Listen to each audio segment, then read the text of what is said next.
Puji Tuhan, kesempatan pagi ini sepanjang bulan Desember, mungkin sampai tanggal 25 ya, saya akan berbagi dengan saudara berita-berita sukacita Natal, pengajaran firman Allah tentang seputar Natal. Pada hari ini saya akan berbagi dengan saudara satu tema firman Allah yang pagi ini saya berikan judul untuk kita.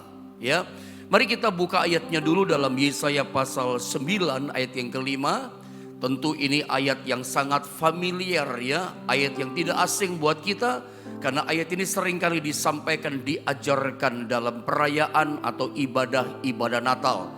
Yesaya pasal 9 ayat 5, mari Bapak Ibu Saudara, kita akan bersama-sama membaca ayat firman Allah ini. Sama-sama kita baca ya, 1, 2, dan 3. Sebab seorang anak telah lahir untuk kita, seorang putra telah diberikan untuk kita.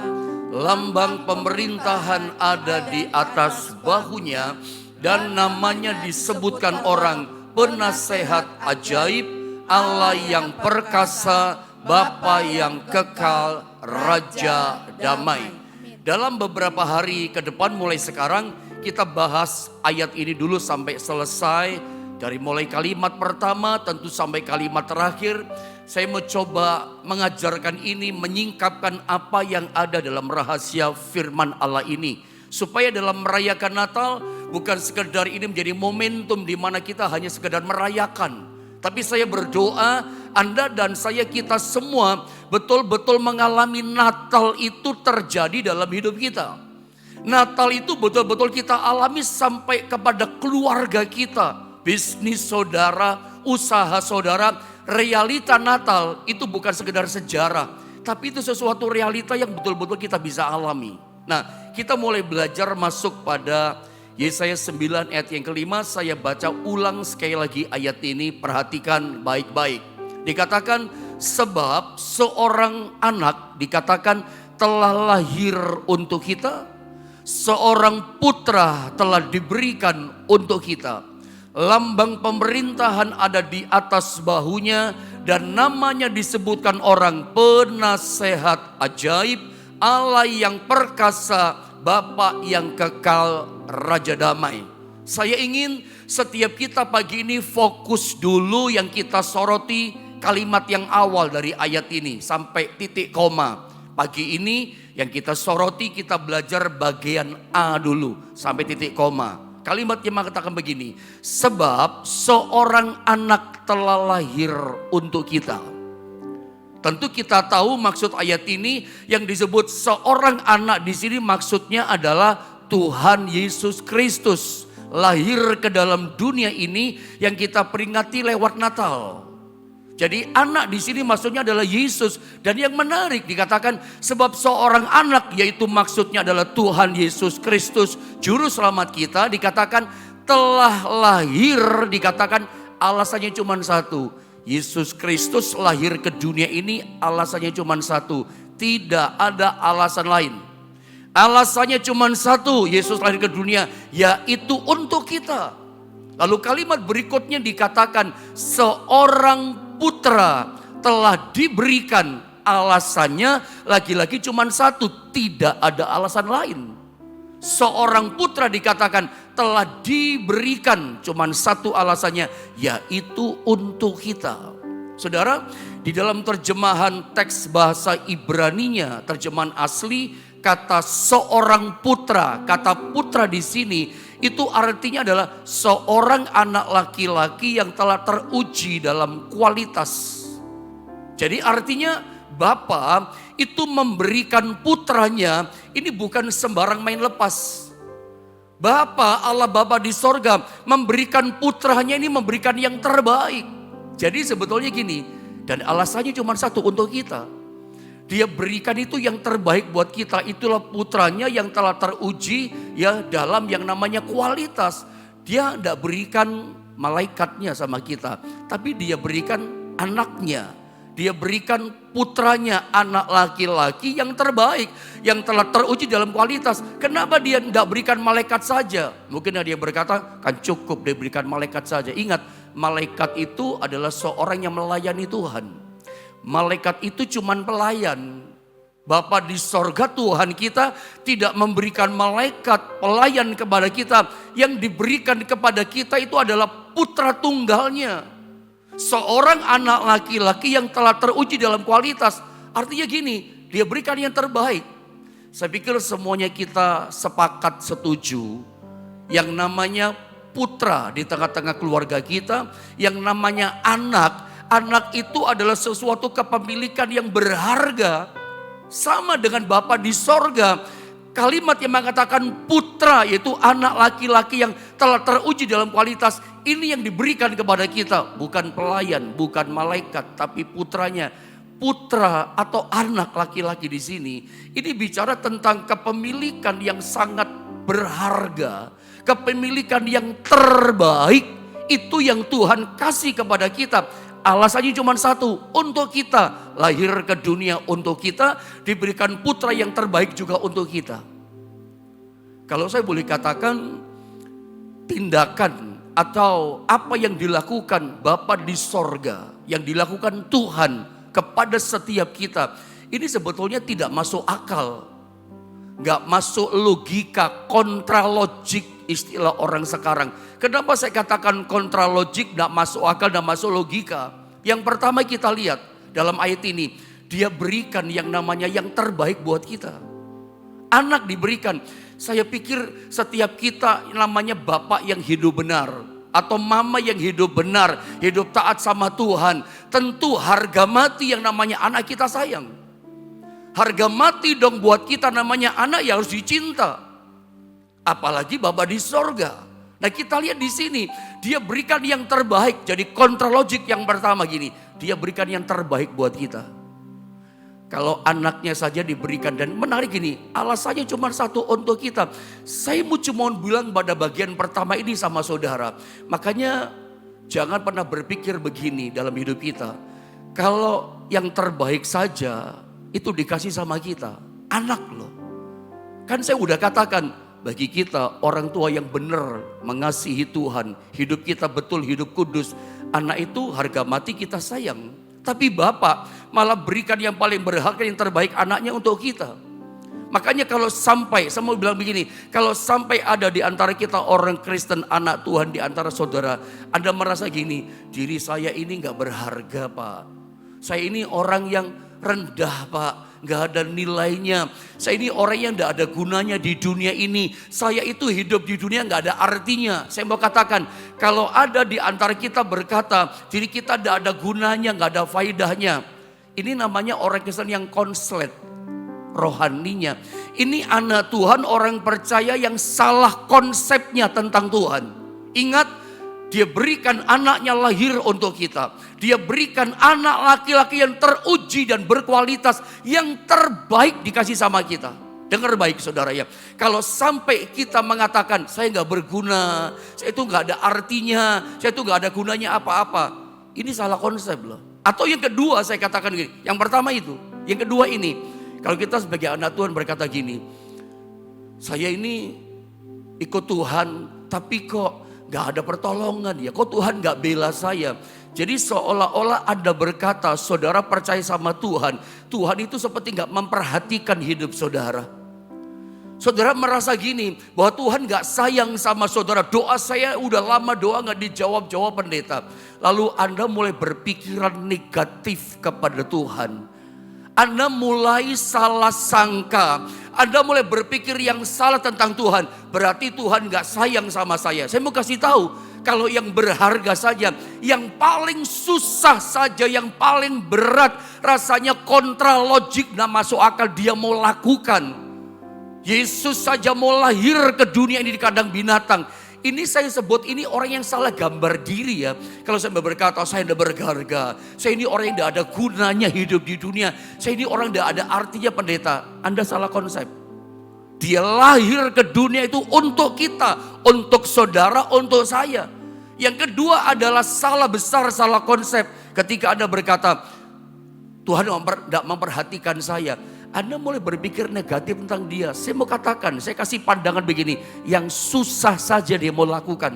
Yang paling berat istilahnya saya, yang paling sulit, yang tidak masuk akal. Dia mau beri lepas untuk kita. Lalu Anda berpikir gini, masakan hanya karena gini, Tuhan belum tolong saya, doa saya belum dikabulkan. Ini salah konsep. Ini namanya orang Kristen yang gambar dirinya rusak. Orang berkata saya nggak berguna. Ini orang yang jati dirinya, citra dirinya rusak. Ingat, saya pernah ajarkan sama saudara tentang gambar diri. Gambar diri artinya adalah apa yang kita pikirkan, yang kita percaya tentang diri kita. Berdasarkan apa yang Tuhan katakan tentang kita. Berdasarkan rencananya kepada kita. Itu yang kita pikirkan, itu yang kita percaya. Jadi gambar diri kita. Lalu kalau kita berkata, saya gak berharga, saya gak berguna. Rusak dong gambar diri kita. Apa yang Anda percaya tentang Tuhan kepada saudara? Rencananya, kebaikannya. Ini namanya gambar diri kita rusak. Atau Anda mulai berkata, berpikir negatif, Tuhan gak memperhatikan saya. Tuhan sayang loh. Semua dia katakan, dia lahir untuk kita, bahkan seorang putra, itulah anak laki-laki yang telah teruji dalam kualitas, itu diberikannya untuk kita. Alasannya cuma satu, untuk kita, bukan untuk yang lain, untuk kita. Makanya kita belajar pagi ini, kita merayakan Natal, walaupun kita tahu sebetulnya Natal itu bukan pada tanggal 25 Desember. Hari kelahiran Tuhan kita ngerti bukan 25 Desember. Kita nggak usah berdebat tentang hari kelahiran Tuhan. Saya pikir semua yang Anda terima selama ini, yang Anda dapatkan itu tafsir dari manusia loh. Yang kita pegang itu Alkitab. Anda tahu kapan Alkitab katakan Yesus lahir tanggalnya? Dia itu Alfa dan Omega. Dia yang awal dan yang akhir. Dia tidak punya awal, dia nggak punya akhir. Kadang kita orang Kristen, orang Jawa katakan gontok-gontokan, ribut, kita bertengkar, bersilang pendapat, merata saya yang benar, kamu yang salah. Hanya urusan hari kelahiran Tuhan. Saya pikir tidak ada seorang pun yang tahu hari kelahiran Tuhan dengan tepat. Dia ada dari kekal sampai kekal, tidak punya awal, tidak punya akhir. Makanya kitab Wahyu disebut Alfa dan Omega. Nggak ada yang tahu, nggak usah berdebat. Memang para teolog mengatakan, para penafsir katakan jelas memang bukan bulan Desember. Ada yang katakan akhir bulan Juli, bahkan mungkin awal bulan Agustus.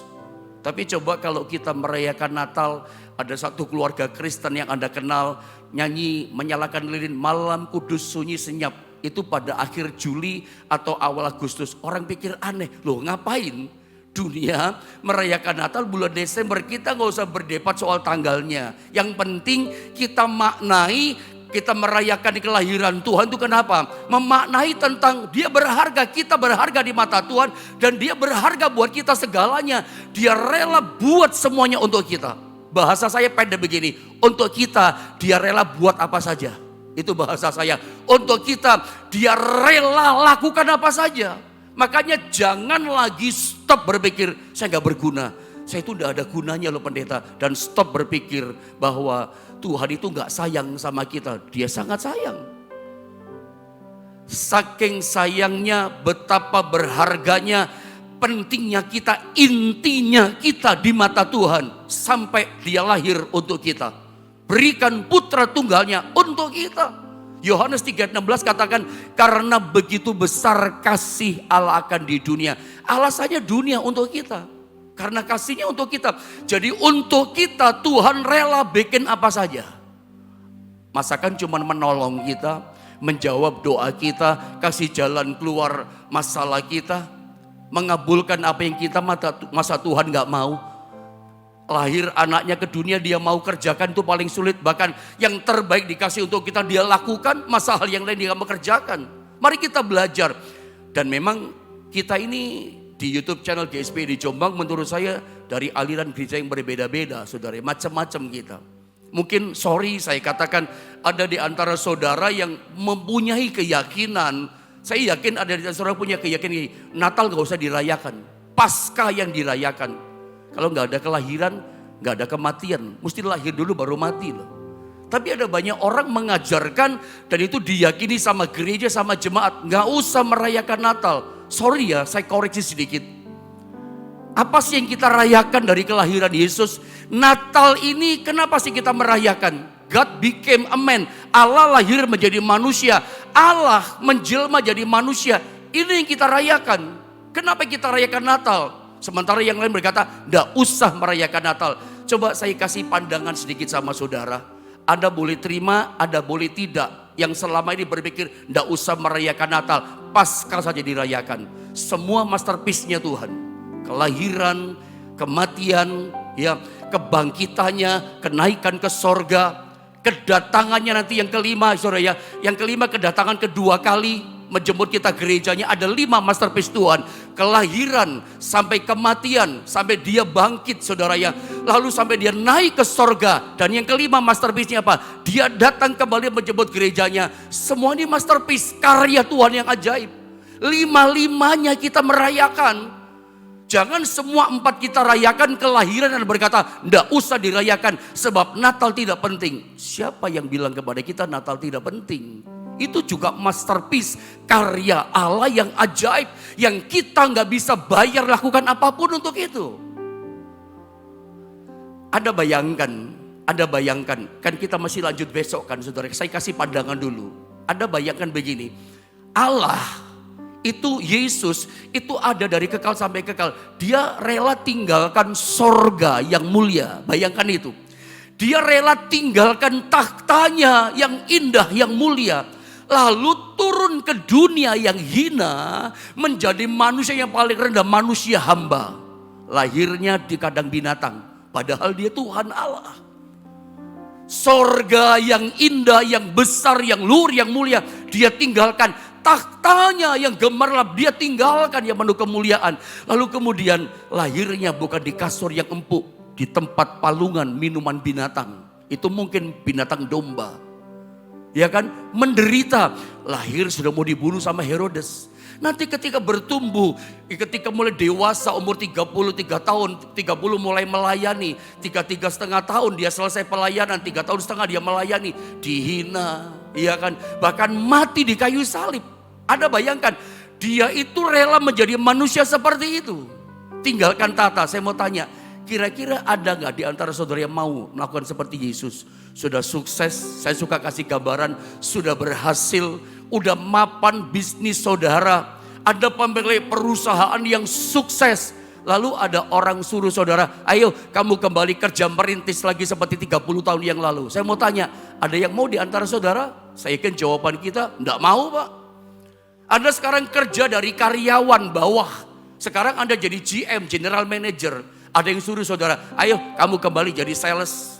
Ayo ngerintis lagi, cari langganan lagi, cari customer lagi. Saya mau tanya, kira-kira ada gak di antara saudara yang mau udah di atas jabatan tinggi, turun ke bawah lagi mulai merintis kerjaan dari sales lagi? Saya yakin jawaban kita sama, gak mau. Kalau Anda tanya sama saya, pendeta maukah pendeta? Saya juga katakan I don't want to, saya gak mau. Saya udah 26 tahun melayani Tuhan. Saudara yang menjadi hamba Tuhan sepenuh waktu, sepenuh hati. Sudah pada posisi seperti ini misalnya. Lalu harus kembali, ayo merintis kembali. Seperti 26 tahun silam. Saya katakan gak maulah. Gak ada orang mau. Tapi kabar baiknya ada satu pribadi yang mau melakukan itu buat kita. Namanya Yesus. Tinggalkan tahtanya, kemuliaannya. Filipi pasal 2 ayat 10. Bahkan dia mengosongkan dirinya. Tidak mempertahankan kealahannya. Anda bayangkan, dia pertahankan aku Allah enggak. Dia rela jadi manusia. Allah menjelma jadi manusia. Walaupun saya mengerti ada beberapa orang enggak setuju. Allah kok jelma jadi manusia. Kenapa sih kita suka berdebat dengan istilah kata-kata? Bagi saya saudara ya, saya enggak suka berdebat. Bagi saya yang penting begini, kita ngalami Natal. Bagi saya yang penting ini, kita ngalami firman. Kenapa Anda jadi orang yang suka berdebat? Hanya kata-kata kita berdebat. Yang penting tidak menyesatkan kita. Kalau sesat ya jangan diikuti gitu. Walaupun saya tahu ada beberapa orang tidak setuju. Apa itu menjelma? Apa itu menjelma? Orang Kristen sendiri berdebat sama orang Kristen. God became a man. Yohanes 1 ayat 1. Itu Allah lahir ke dunia jadi manusia. Ada mau pakai bahasa apa? Dia Allah jadi manusia gitu. Ini yang kita rayakan. Minimal ada banyak tokoh yang melihat keindahan Natal. Daripada Maria Yusuf tentunya. para gembala, para majus, malaikat di sorga. Ada tahu ketika Yesus lahir ke dunia, malaikat itu bala tentara sorga itu merayakan, menyanyikan nyanyian Natal tentang kelahiran Tuhan. Menyambut gegap gempita, sukacita, kelahiran putra Allah ke dalam dunia. Sorga saja merayakan Natal. Baca di Alkitab, malaikat itu menyanyi loh. Baca itu Alkitab. Nanti kesempatan kemudian kita akan belajar itu tentunya. Dalam hari-hari berikutnya, surga saja merayakan. Lalu kalau ada di antara kita, nggak usah Natal dirayakan. Ada 5 masterpiece yang karya Allah kepada umatnya, kepada dunia ini. Dari mulai kelahiran sampai kedatangannya yang kelima. Dia lakukan semua masterpiece. Anda nggak bisa katakan, oh kematian itu lebih agung, kelahiran tidak agung. Apa ada berkata merendahkan kelahiran? Nggak ada kelahiran, nggak ada kematian. Layu sebelum berkembang dong namanya. Kadang-kadang kita aneh-aneh. Kenapa kita merayakan Natal? Karena dia lakukan semuanya untuk kita. Untuk kita, dia bikin apa saja. Untuk kita, untuk Anda dan saya. Dia mau melakukan apa saja. Yang sulit, yang susah. Cinta anak itu harga mati. Bapak nggak sayangkan anaknya, diberikan cuma satu alasannya, untuk kita. Makanya sekarang stop berkata, saya nggak berguna Pak, sampai mau bunuh diri. Ya, seringkali orang yang punya roh bunuh diri, spiritnya bunuh diri, hadapi susah masalah, maunya mati saja. Ada utang gak bisa bayar, maunya mati saja.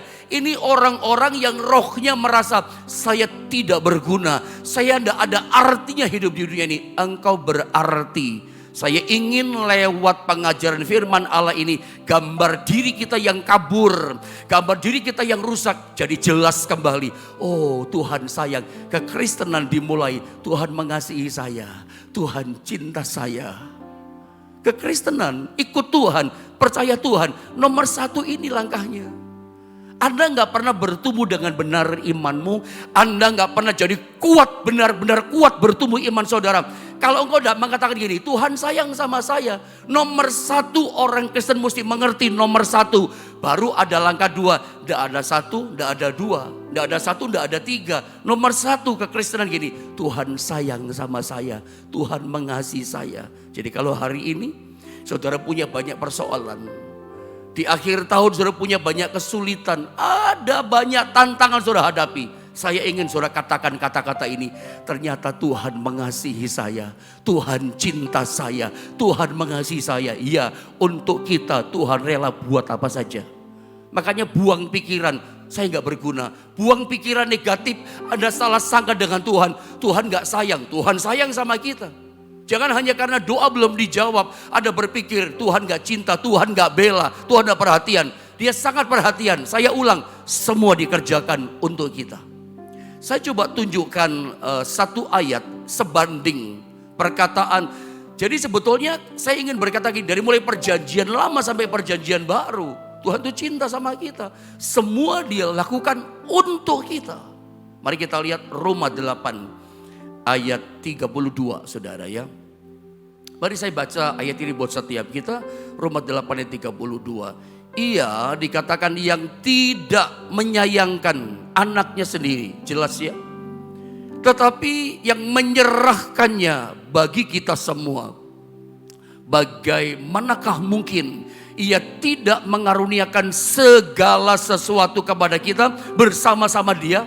Mustahil. Bagaimana mungkin dia tidak mengaruniakan segala sesuatu bersama-sama dengan dia, bersama Yesus. Yang sulit saja dia mau kerjakan kok. Apalagi cuma jawab doa kita. Dia sangat mau. Gak masuk akal kalau dia gak mau gitu loh maksudnya. Nah saya ingin soroti kata ini. Tetapi yang menyerahkannya bagi kita semua. Ia yang tidak menyayangkan anaknya sendiri. Lalu kalimatnya begini. Tetapi yang menyerahkannya bagi kita semua. Ada kata bagi kita semua. Jadi dia gak menyayangkan anaknya. Bukan gak sayang. Sayang, bapak itu harga mati sayang sama anak. Tapi dia gak menyayangkan, gak ditahan, dia gak pelit. Dia gak menyayangkan. Itu diserahkan, dikasih sama kita. Dikatakan menyerahkannya bagi kita semua. Nah saya ingin Anda perhatikan kata bagi kita semua. Bagi kita dalam terjemahan bahasa Yunaninya disalin dengan kata hiper. Hyper itu artinya adalah, versi bahasa Inggrisnya adalah for the sake of us. Demi kita, untuk kita. Jadi kalau saya baca ayat ini, kita ambil terjemahan bahasa Yunaninya berkata begini. Ia yang tidak menyayangkan anaknya sendiri, tetapi yang menyerahkannya, ya, hyper, itulah for the sake of us, untuk kita, demi kita. Jadi kita belajar dari ayat ini bahwa Bapa di sorga itu tidak menyayangkan, tidak ditahan anaknya. Demi siapa? Dikatakan demi kita, untuk kita. Jadi dari mulai perjanjian lama sampai perjanjian baru, lihat, bagi kita, untuk kita, demi kita, dia rela bikin apa saja. Sampai anaknya yang dia sayang pun dia nggak tahankan. Dia nggak menyayangkan, nih aku berikan. Tapi ingat, ketika dia berikan untuk kita, tadi kita baca, itu bukan sekedar beri lepas gitu. Bukan sekedar, nih ambil, kalau kamu mau ambil. Cara memberinya nggak menyayangkannya bukan seperti itu. Anda lihat gambar berikutnya. Dikatakan begini, ia yang tidak menyayangkan anaknya sendiri, tetapi menyerahkannya bagi kita semua. Nah, kata menyerahkan di sini itu dari kata paradidomi.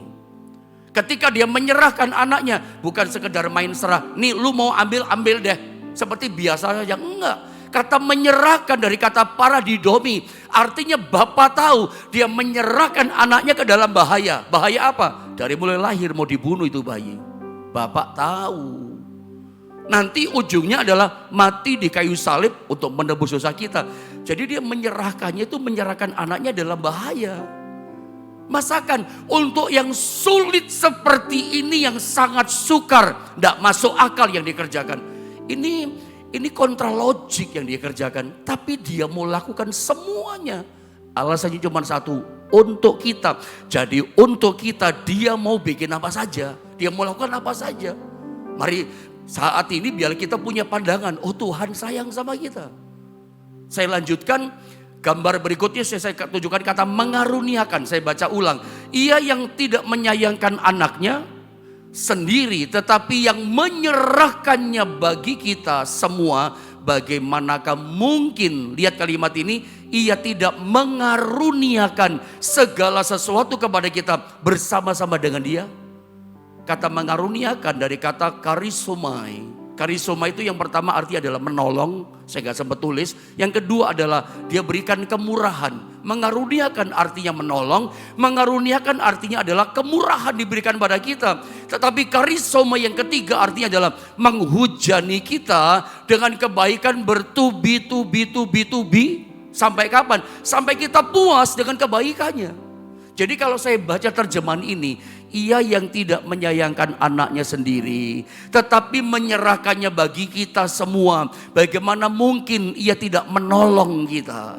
Bagaimana mungkin dia tidak memberikan kemurahan kepada kita? Bagaimana mungkin gitu loh, dia tidak menghujani kita yang percaya kepadanya dengan segala kebaikannya yang bertubi-tubi. Sampai kapan? Sampai kita puas dengan segala kebaikannya. Ini Tuhan. Makanya buang pikiran mengatakan dia gak sayang, dia gak bela. Yang sulit saja dia lakukan kok.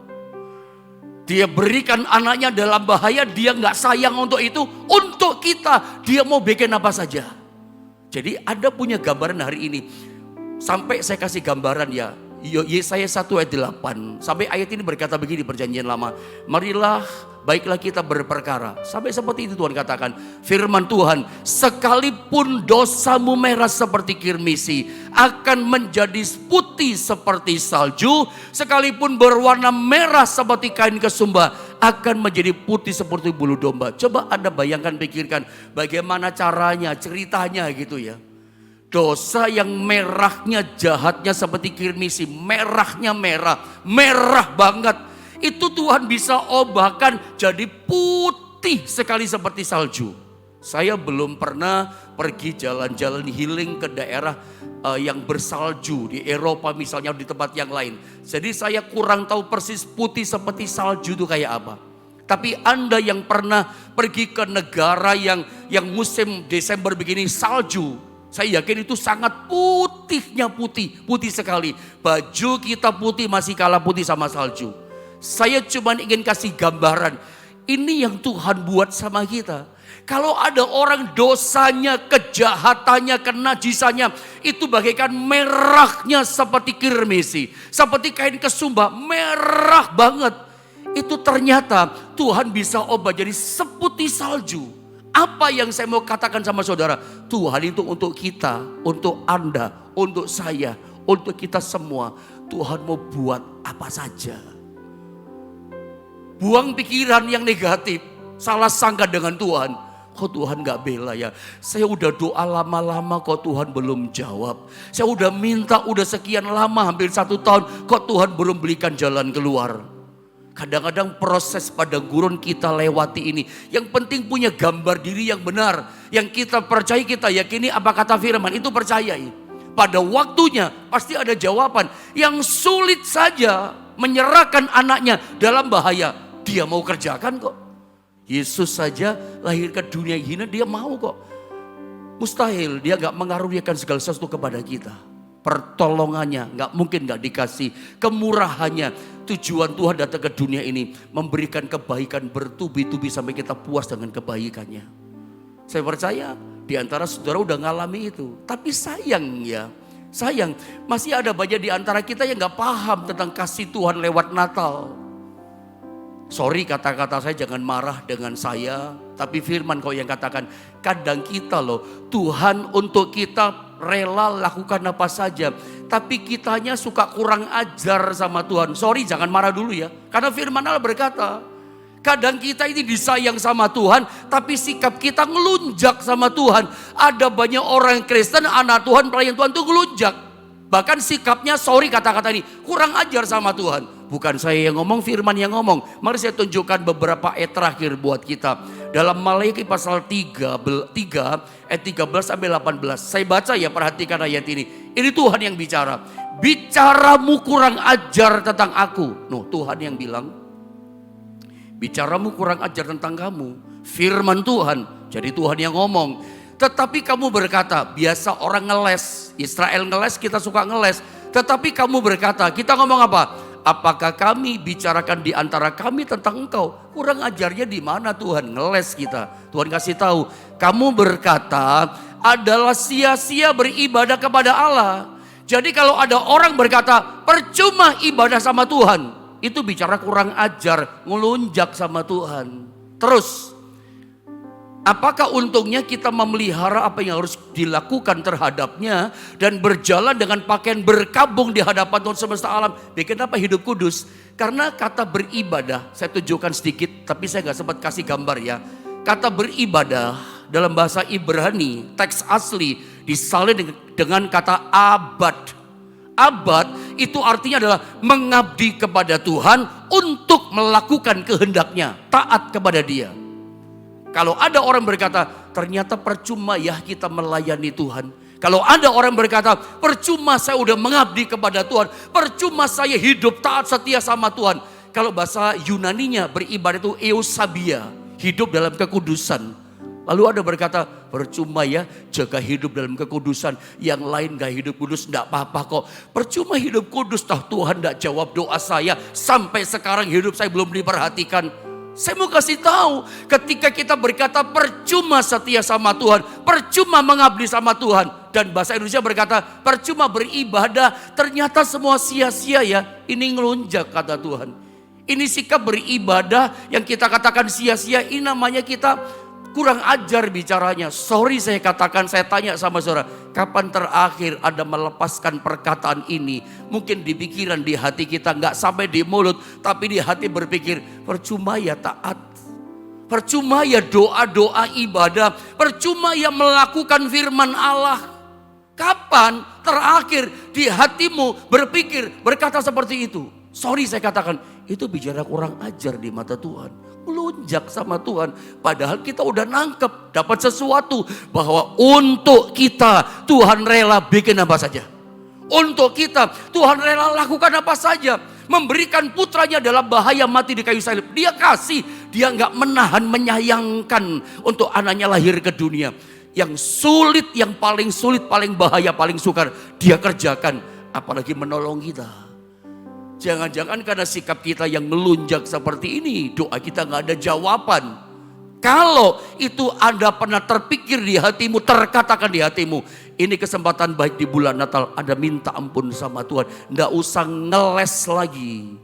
Lihat, apakah sia-sia beribadah kepada Tuhan? Apakah sia-sia mengabdi, taat, hidup dalam kekudusan? Tidak sia-sia. Lihat 15, 16, 17 saya baca ayat ini. Oleh sebab itu kita ini menyebut berbahagia orang-orang yang gegabah. Bukan saja mujur orang-orang yang berbuat fasik itu, tapi dengan mencobai Allah pun mereka luput juga.